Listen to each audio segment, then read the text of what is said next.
Hi friends, this is Arshanet. Welcome back our channel.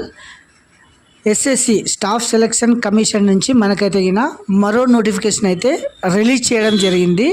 ఇది వచ్చేసి intermediate basic అనమాట. Combined higher secondary education అంటే 10+2 సంబంధించిన నోటిఫికేషన్. మొత్తం 3131 పోస్టులు అయితే రిలీజ్ చేయడం జరిగింది.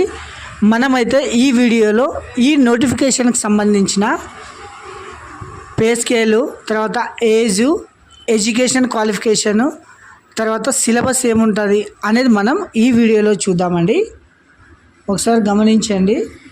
హయ్యర్ CHSL అనమాట, 10+2 లెవెల్ ఎగ్జామినేషన్ 2025.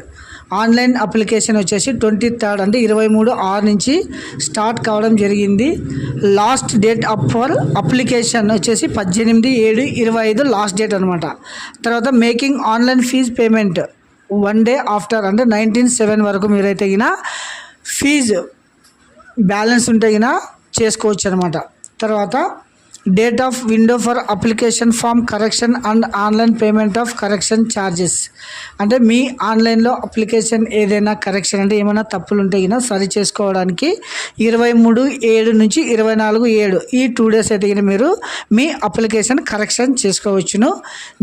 దీనికి సంబంధించి exam tyre 1 computer based exam 8/9/25 నుంచి 18/9/25 లోపల మీకైతే ఎగ్జామ్ కండక్ట్ చేయడం జరుగుతుంది. తర్వాత tier 2 computer based exam February-March 2026లో అయితే ఉండడం జరుగుతుంది అనమాట. తర్వాత మీకు ఏమైనా డౌట్స్ ఉంటే ఈ నెంబర్కి అయితే మీరు కాల్ చేసి మీ డౌట్స్ని క్లారిఫై చేసుకోవచ్చును. తర్వాత దీనికి సంబంధించిన పే స్కేల్ చూడండి.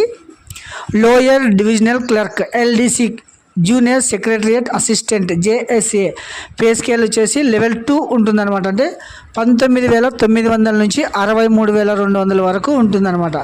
తర్వాత data entry operator DEO pay scale వచ్చేసి లెవెల్ 4 25,500 నుంచి 81,100 వరకు ఉంటుందన్నమాట.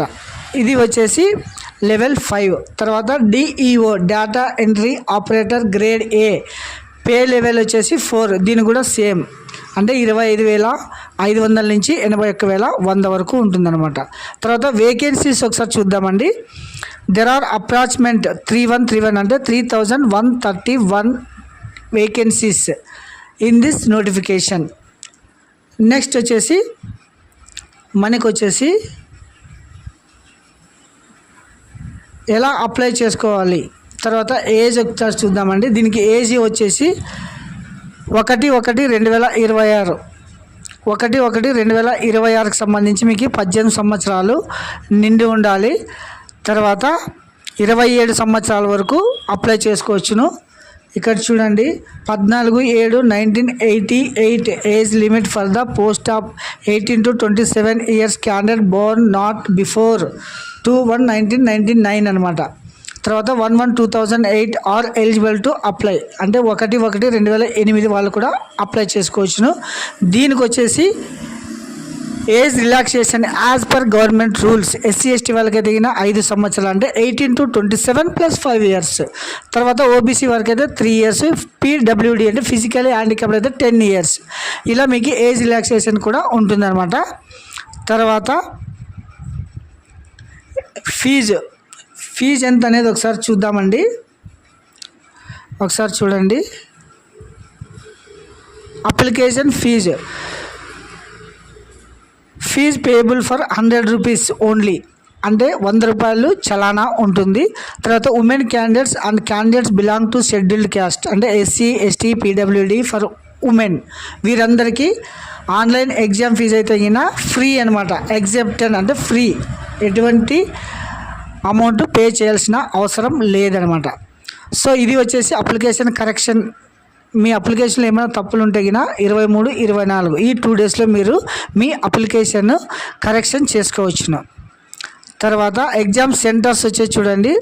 ఆంధ్రప్రదేశ్లో ఎక్కడెక్కడ ఉంటాయంటే ఇక్కడ చూడండి. చీరాల, గుంటూరు, కాకినాడ, కర్నూలు, నెల్లూరు, రాజమండ్రి, తిరుపతి, విశాఖపట్నం, విజయవాడ. ఇది వచ్చేసి ఆంధ్రాలో అంటే ఆంధ్రప్రదేశ్లో. తర్వాత ఈ సౌత్ రీజియన్ వచ్చేసి ఆంధ్రప్రదేశ్, తమిళనాడు, తెలంగాణ ఈ 3 వచ్చేసి మనకి south regional director south SR అని ఉంది కదా, దీని కిందకి వస్తాయన్నమాట ఎగ్జామ్ సెంటర్స్ అన్ని. తర్వాత మీకు వచ్చేసి ఎగ్జామ్ సిలబస్ ఏంటనేది ఒకసారి చూద్దామండి. ద కంప్యూటర్ బేస్డ్ ఎగ్జామ్ అంటే కంప్యూటర్లో ఎగ్జామ్ అయితే ఉంటుంది. టైర్ 1, టైర్ 2 2 ఎగ్జామ్స్ అయితే ఉంటాయి దీనికి. టైర్ 1కి సంబంధించిన సిలబస్ ఒకసారి చూడండి. ఇంగ్లీష్ లాంగ్వేజ్ బేసిక్ నాలెడ్జ్ అంటే 25 క్వశ్చన్లు ఉంటాయి, 50 మార్కులు అనమాట. తర్వాత general intelligence 25 questions, 50 marks. Quantitative aptitude basic arithmetic skills 25 questions, 50 marks. General awareness 25 marks, 50 questions. Timing వచ్చేసి 60 మినిట్స్. ఇది వచ్చేసి మీ ఎగ్జామ్ టైర్ 1కి సంబంధించిన వివరాలు ఇవి. తర్వాత టైర్ 2 ఒకసారి చూడండి. Session 1 2 hours and 15 minutes. ఇది వచ్చేసి టైర్ 2 ఎగ్జామినేషన్ సంబంధించింది అనమాట. మ్యాథమెటికల్ ఎబిలియన్స్, రీజనింగ్, తర్వాత English language and computer general awareness. Section 3 వచ్చేసి కంప్యూటర్ నాలెడ్జ్ టెస్ట్ కూడా ఉంటుందన్నమాట. అంటే డిఈఓ వరకు అయితే కంప్యూటర్ టెస్ట్ కూడా ఉంటుందన్నమాట. ఇది వచ్చేసి ఎగ్జామ్ సిలబస్ అనమాట. తర్వాత మీరు దీనికి ఎలా అప్లై చేసుకోవాలి అనేది మనం ఒకసారి చూద్దామండి. వెబ్సైట్లో వెళ్ళి ssc.gov.in అనే వెబ్సైట్లో వెళ్తే ఇలా రావడం జరుగుతుంది. ఇందులో వచ్చేసి మీరు 1 time ప్రొఫైల్ రిజిస్ట్రేషన్ చేసుకోవాలి. ఒకవేళ ఆల్రెడీ చేసుకున్న వారైతే లాగిన్ చేసే ఇందులో వచ్చేసి registration number, password, capture enter చేసి లాగిన్ చేయాలన్నమాట. లేదు ఫస్ట్ టైం మనము అప్లై చేసుకుంటున్నాం ఎస్ఎస్సిలో నుంచి అయితే రిజిస్ట్రేషన్ నౌ అని కొట్టి ఇలా పర్సనల్ డీటెయిల్స్, పాస్వర్డ్ క్రియేషన్, తర్వాత అప్లికేషన్ డీటెయిల్స్, డిక్లరేషన్ ఈ 4 steps కంప్లీట్ అయితే మీకు ఒక రిజిస్ట్రేషన్ నెంబర్ అయితే రావడం జరుగుతుంది. తర్వాత పాస్వర్డ్ సెట్ చేసుకొని తర్వాత లాగిన్లో వెళ్ళి మీ అప్లికేషన్ అయితే కంప్లీట్ చేసుకోవచ్చు అనమాట. సో ఇది స్ట్రక్చర్. అప్లై చేసుకోవాల్సిన ప్రతి ఒక్కరు ఇంటర్మీడియట్ బేసిక్తో ఈ జాబ్కి అయితే మీరు అప్లై చేసుకోవచ్చును. Thank you.